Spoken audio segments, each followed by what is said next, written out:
ఉందని నమ్మిన వారికి కళ్ళ ముందు కనిపించే దైవం అవుతుంది. లేదనుకునే అల్పులకి ఆమె కళ్ళు తెరిపిస్తుంది.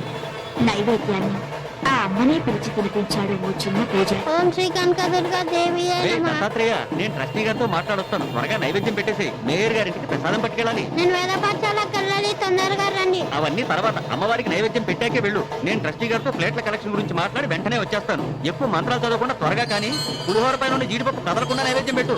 తినమ్మా తిను. నేను